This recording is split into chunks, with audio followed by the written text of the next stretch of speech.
എൻ്റെ ആദ്യ യാത്ര എന്നും എനിക്ക് പ്രിയപ്പെട്ടതായിരുന്നു. ചെറുപ്പത്തിൽ വയനാട് തിരുനെല്ലിയിലേക്കായിരുന്നു കുടുംബസമേതം നമ്മൾ നടത്തിയ ആദ്യ യാത്ര.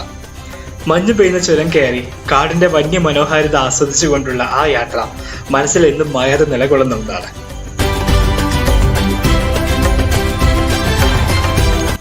ആ പഴയകാല ഓർമ്മകൾ ഉറങ്ങുന്ന തിരുനെല്ലി ക്ഷേത്രത്തിലേക്ക് ഒരുപാട് കാലത്തിന് ശേഷം വീണ്ടും പോവുകയാണ്. ഫാമിലി കൾച്ചറിന്റെ പുതിയൊരു വ്ളോഗിലേക്ക് എല്ലാവർക്കും സ്വാഗതം.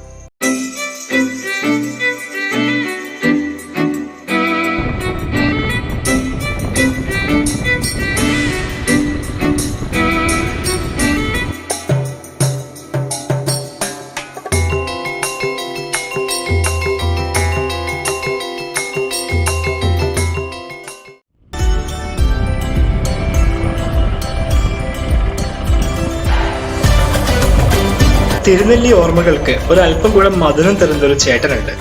കാടിന് നടുവിൽ നമ്മുടെ വയറും മനസ്സും നിറക്കുന്ന കുട്ടേട്ടന്റെ ഉണ്ണിയപ്പക്കട. അവിടെ നിന്ന് ചൂടോടെ ചുട്ടു തരുന്ന ഉണ്ണിയപ്പം, കൂടെ നല്ല ആവി പറക്കുന്ന വയനാടൻ കാപ്പിയും. ക്ഷീണം മാറി, പവർ കയറി, ഇനി നേരെ അമ്പലത്തിലേക്ക്.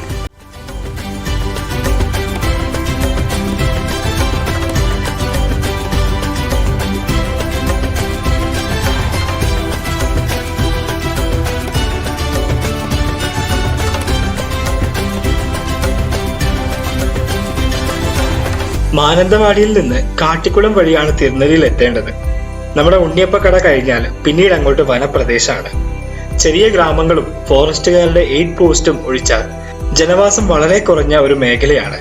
അതുകൊണ്ട് തന്നെ വയനാടിന്റെ ഒരു തനത് ഭംഗി ആസ്വദിക്കാൻ നമുക്ക് പറ്റും.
തിരുനെല്ലി മഹാവിഷ്ണു ക്ഷേത്രം.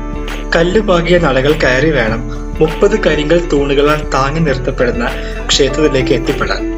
നേർത്ത തണുപ്പിന്റെ കുളിർമയിൽ ശ്രീ മഹാവിഷ്ണുവിനെ ദർശിക്കുമ്പോൾ തന്നെ ഒരു ആത്മനിർവൃതിയാണ്. ഹിന്ദു ആചാരപ്രകാരം ആത്മാക്കൾക്ക് ബലിയിടാനായി ഒരുപാട് പേര് ഇവിടെ എത്തുന്നുണ്ട്. അമ്പലത്തിൽ നിന്നും കുറച്ചകലെയായി വീണ്ടും മെലിഞ്ഞ പാപനാശിനി ഒഴുകുന്നത് കാണാം. ഒരിക്കലും നിലക്കാത്തതാണ് ഈ പുണ്യതീർത്ഥത്തിന്റെ ഒഴുക്ക് എന്നാണ് പറയുന്നത്.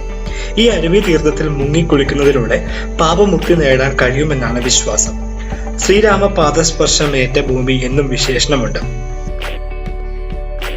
എല്ലാത്തിനും ഉപരി പ്രകൃതിയുടെ മടിത്തട്ടിൽ സർവ്വ സൗന്ദര്യത്തോടു കൂടി വസിക്കുന്ന തിരുനെല്ലി ആരിലും ഒരു അതിശയം ഉളവാക്കും.